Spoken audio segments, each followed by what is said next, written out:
São Paulo, Brazil, March 31st, 2026.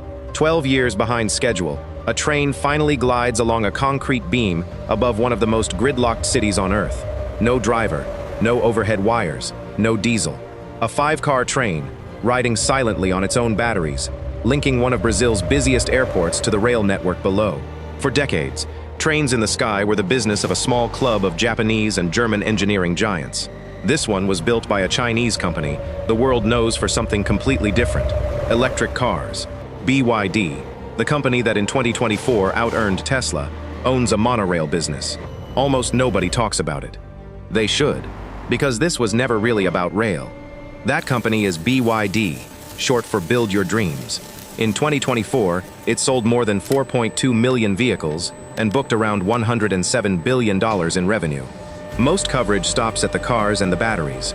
But since 2016, BYD has also been a rail transit manufacturer, and this was never a secret. On October 13, 2016, BYD held a launch ceremony in Shenzhen, rolled out a gleaming monorail train, and announced it had spent 5 years and roughly 5 billion yuan developing it, with more than 1,000 engineers assigned. Founder Wang Chuanfu presented rail as the company's next great pillar, alongside batteries and cars. So why does it feel invisible? Because the next chapter is what happened when BYD's rail bet ran into China's own regulators. Start with what BYD is actually building. 2 systems. The first is SkyRail, a straddle monorail. Picture a single concrete beam floating above a road, and a train that clamps around it and rides on top, like a person sitting astride a wall. That slim beam does the work of an entire elevated track bed, so it can thread between buildings and over traffic, where a metro viaduct would never fit. The trains are electric, driverless, and they carry their own batteries instead of drinking from an overhead wire, recharging whenever they pull into a station. BYD says a SkyRail line can move up to 30,000 passengers per hour in each direction. In service, the trains top out at around 80 kilometers per hour. The second system is SkyShuttle, Yunba in Chinese, a smaller cousin. Rubber-tired pods gliding along a narrow, elevated guideway, fully autonomous. A metro moves an entire city. This moves one district. And these are not concept renders. In 2017, in the northwestern city of Yinchuan, BYD built its first commercial SkyRail line in about 4 months. It opened that September, and it was the city's first rail transit of any kind. Try building a subway that fast. It doesn't happen. But why would a battery and electric car company care about rail at all?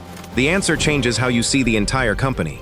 BYD began in 1995 as a battery maker, moved into cars in 2003, and grew by making nearly everything itself. Battery cells, electric motors, power electronics, even its own semiconductors.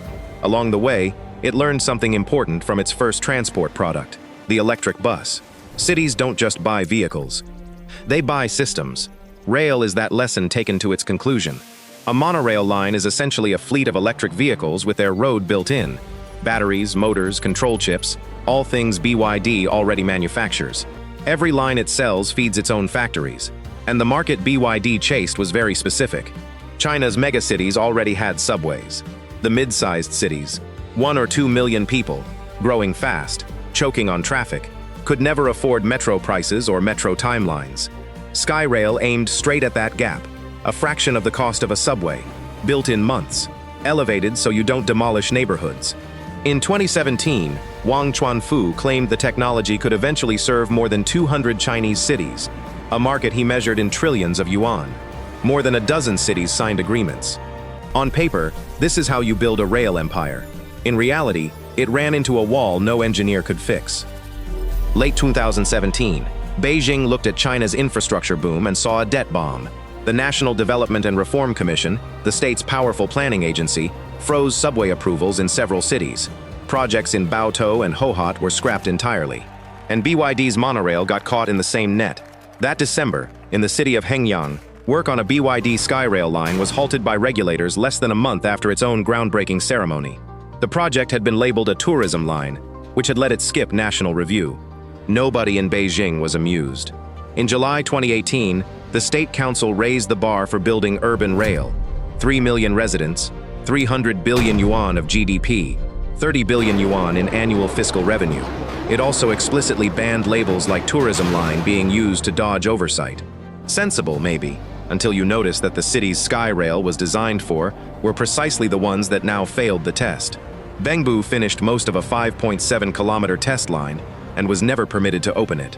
In Anyang, and in the tourist city of Guilin, abandoned stations and trains sit rusting above the streets. A monorail deal in Salvador, Brazil, was cancelled in 2023 when costs spiraled. And when Beijing resumed approvals in late 2018, the budgets flowed to the wealthy megacities that already had subways. Of roughly 20 Chinese cities once in talks with BYD, only a handful of lines operate today, including Yinchuan, Chongqing, Shenzhen, and Xi'an, where a 17.4-kilometer line opened as recently as August 2024, on a route BYD itself funded and built. Time to be honest about the headline. This is not, and never was, a rolling empire. It is a handful of live lines, surrounded by a graveyard of almosts. Which raises the question that really matters. Why would a company this successful keep a business like that alive? Because rail was never just about selling monorails. Look at what BYD has built around it. It is the world's largest electric bus maker, with more than 80,000 electric buses sold to operators in some 200 cities across 50 countries. It makes electric trucks, forklifts, energy storage, solar systems, consumer electronics for global brands, and even its own fleet of car-carrying ships. Rail slots into that ecosystem like a missing piece. The same lithium iron phosphate battery chemistry that powers its cars powers its trains. The same motors, the same control systems. When BYD sells a city a rail line, it isn't selling one product, it's offering an entire electric transport stack. Buses on the roads, trains in the air, batteries and chargers underneath it all. The monorail is the demonstration. It tells every mayor on Earth that this company can electrify anything that moves, and build whatever it runs on. And that brings us back to Brazil, because São Paulo is the test case for whether this strategy can live outside China. The story here is messy. Line 17 was supposed to open in 2014, in time for the World Cup. The original train supplier, Malaysia's SCOMI, collapsed and was dropped in 2019. In 2020, São Paulo's Metro awarded BYD a contract worth about $233 million, 14 five-car trains, plus signaling and platform doors. Not the civil works, though. Those viaducts already existed, weighed down by a decade of failed contracts.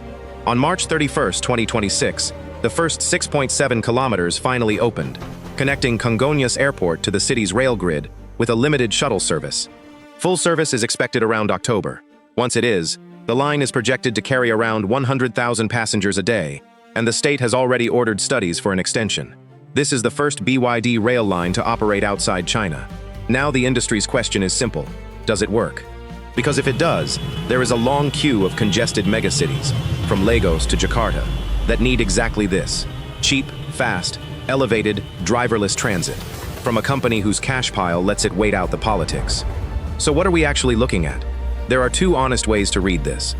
The first, the rail empire is overstated. Rail is a rounding error inside a $100 billion car business. China's real rail giant, the state-owned SUK, dwarfs BYD in trains, and BYD's rail division has spent nearly a decade blocked, delayed, and humbled. The 200-city dream is down to a few lines. The second reading is more interesting. BYD is the first company to combine world-scale battery manufacturing, world-scale vehicle manufacturing, and a proven, operating urban rail system under one roof. Almost nobody else has that stack, east or west. Alstom and Siemens build superb trains, but neither makes its own battery cells. CATL makes the cells, but it doesn't build trains. That complete vertical chain is China's industrial playbook in miniature. Own every layer of the technology, then sell finished systems to the fast-growing cities that Western suppliers often overlook. The monorail isn't the empire. It's the flag planted on the one layer of transport BYD didn't already own. None of this is guaranteed, though. Monorails have real limits. They carry less than a metro, they don't interchange easily with other rail lines, and many planners still see them as a novelty. China's approval freeze has only partly thawed, and BYD's car business is fighting a brutal price war that is squeezing cash across the entire industry. When Wang Chuanfu was confronted with the doubts back in 2021, his answer was pure persistence. We have sufficient data to prove that we are right. The company's latest annual report still commits to developing the technology. So watch three things. Watch whether São Paulo reaches full service in late 2026, and whether that extension gets built. Watch whether other Latin American and Southeast Asian cities follow. and watch whether Beijing ever reopens the door for China's mid-sized cities, because that is where this whole bet started. Here's the thought worth walking away with. In 2016, when BYD announced it would build rail, the question was, why is a car company making trains? 10 years on, that question looks backwards. BYD never became a train company.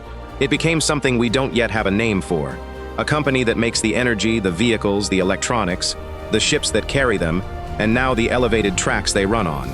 The rail lines were never the empire. They are the proof of something larger. A single company capable of building a city's entire electric nervous system, from the battery inside the bus to the beam above the traffic. That train gliding over São Paulo isn't the end of this story. It's the first time the rest of the world can see it clearly. So the next time you hear the name BYD, don't picture a car. Picture the whole street and the line above it.